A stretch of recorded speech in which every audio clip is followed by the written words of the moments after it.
1025 ഖാലി മുഹമ്മദ് റഹിമഹുല്ല അവർ വഫാത്താകുന്നത്. ഖാലി മുഹമ്മദ് ഉണ്ടാക്കിയ മാലയാണ്, കവിതയാണ് മുഹീദ്ദീൻ മാല എന്ന് പറയുന്നത്. മുഹീദ്ദീൻ മാല എന്ന് പറയുന്നത് സുന്നത്ത് ജമാഅത്തിന്റെ ഐഡന്റിറ്റിയാണ്, സുന്നത്ത് ജമാഅത്തിന്റെ നിലപാടാണ്, അല്ലേ? നമ്മുടെ പഴയ കാലങ്ങളിലൊക്കെ എല്ലാ വീടുകളിലും മുഹീദ്ദീൻ മാല പതിവായി പാരായണം ചെയ്യുന്ന സമ്പ്രദായം ഉണ്ടായിരുന്നു. വലിയ ബുദ്ധിമുട്ടൊക്കെ ഉണ്ടായാലും മുഹീദ്ദീൻ മാല ചൊല്ലാൻ നീർച്ചാക്കി അത് ചൊല്ലി ഫലവും കാണാറുണ്ട്. അപ്പൊ ആ മുഹീദ്ദീൻ മാല എതിർക്കുന്ന കൂട്ടരായിരുന്നു, അതിൽ വിശ്വാസമില്ലാതെ അതിനെ എതിർക്കുന്ന കൂട്ടരായിരുന്നു പുത്തൻ പ്രസ്ഥാനക്കാര്, മുജജമാദികൾ. ആ മുജജമാദികൾക്കെതിരിൽ രൂപീകരിച്ച മഹൽ പ്രസ്ഥാനമാണ്, സംഘടനയാണ്, കൂട്ടായ്മയാണ് സമസ്ത കേരള ജംഇയ്യത്തുൽ ഉലമ. ആ സമസ്ത കേരള ജംഇയ്യത്തുൽ ഉലമ രൂപീകരിക്കപ്പെടുന്നതിൻ്റെ ഭാഗമാണ് മുഹീദ്ദീൻ മാലയെ സ്ഥാപിക്കുക. ആ മുഹീദ്ദീൻ മാലയിൽ പറഞ്ഞ എല്ലാ കാര്യങ്ങളും സലക്ഷ്യം സ്ഥാപിക്കുക, അതിനെ വിമർശിക്കുന്നവരെ എതിർക്കുക എന്നവർ. കാരണം എന്താ? അന്നുള്ള ആലിമീങ്ങൾക്ക് നന്നായി അറിയാം മുഹീദ്ദീൻ മാല ഉണ്ടാക്കിയത് ആരാണ് എന്ന്. 1025 വഫാത്തായ ഖാലി മുഹമ്മദ് എന്ന് പറയുന്നവര് വലിയ ആലിമാണ്, ഒരു സാധാരണക്കാരനല്ല. ആലിമീങ്ങളെ കൂട്ടത്തിൽ തന്നെ നാം വിചാരിച്ചതുപോലെയുള്ള ഒരു സാധാരണ ആലിമും അല്ല. 50ഓളം വലിയ ഗ്രന്ഥങ്ങൾ പല വിഷയങ്ങളിലായി രചിച്ച മഹാനാണ് ഖാലി മുഹമ്മദ്. അവരെക്കുറിച്ച് തുഹ്ഫത്തുൽ അഖിയാർ ഫി ആയാനി മലൈബാർ എന്ന് പറഞ്ഞ ചരിത്ര കിതാബിൽ പറയുന്നതായി കാണാം. ഹുവൽ ഇമാമുൽ അല്ലാമത്തുൻ നിഹ്രീറു അഷ്ശൈഖ് മുഹമ്മദ് അൽ കാലികൂത്തി അൽ മുതവഫ സനത്ത് 1025 ഹിജ്രിയ. 1025 വഫാത്തായ മുഹമ്മദുൽ കാലികൂത്തി, കോഴിക്കോടുകാരനായ ഷെയ്ഖ് മുഹമ്മദ്, അവര് അൽ ഇമാമുൽ അല്ലാമ അൽ ആരിഫു ബില്ലാ മൗലാനൽ ഖാലി മുഹമ്മദ് ബിനു അഷ്ശൈഖ് അബ്ദുൽ അസീസ്, അവരെ പരമ്പര ഇവിടെ പറയുന്നുണ്ട്.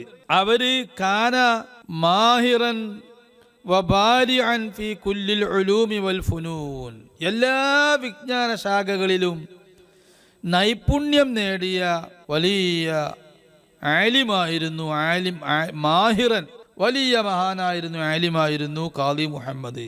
വലഹു മുഅല്ലഫാത്തുൻ കസീറത്തുൻ ഫീ ഫുനൂനിൻ ശത്ത, ധാരാളം വിഷയങ്ങളിൽ അവർ ഗ്രന്ഥങ്ങൾ രചിച്ചിട്ടുണ്ട്. തതജാവസു അലാ 50 മുഅല്ലഫൻ, 50-ലധികം ഗ്രന്ഥങ്ങൾ അവർക്ക് ഉണ്ട്. അവരാണ് ഈ മുഹീദ്ദീൻ മാല എഴുതിയിട്ടുള്ളത്. അവരുടെ ഉപ്പയും പിതാക്കന്മാരൊക്കെ നമ്മുടെ മലബാറിലെ വലിയ ആലിമീങ്ങളിൽപ്പെട്ട ആളുകളാണ്. അപ്പോൾ അവരെക്കുറിച്ച് ഖാലി മുഹമ്മദ് എന്ന് പറയുന്ന മഹാപണ്ഡിതൻ അവർ എന്തെങ്കിലും പൊട്ടത്തരം എഴുതി വെക്കൂല എന്നവർക്കറിയാം. മാത്രമല്ല അതിൽ പറഞ്ഞ വിഷയങ്ങളെല്ലാം പ്രമാണപൂർവമാണ്.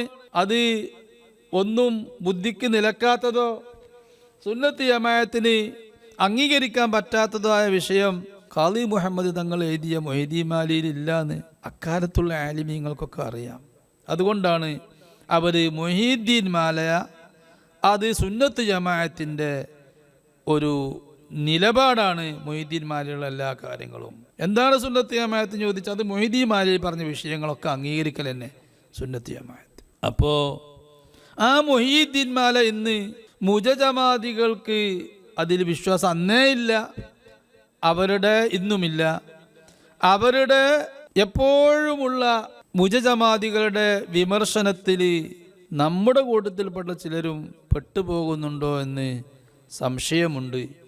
കാരണം മുഹീദ്ദീൻ മാല പറഞ്ഞ ചിലതൊക്കെ അധികമായിപ്പോയി, അങ്ങനെ പറയാൻ പാടില്ല എന്ന് ചില ചോട്ട ആലിമീങ്ങൾ, വിവരം കുറഞ്ഞ ആളുകൾ മുഹീദ്ദീൻ മാലയിൽ പറഞ്ഞ പല വരികളും അംഗീകരിക്കാൻ പ്രയാസമുണ്ട്. അത് അങ്ങനെ പറയാൻ പാടില്ലായിരുന്നു. ആരായി പറയുന്നത്?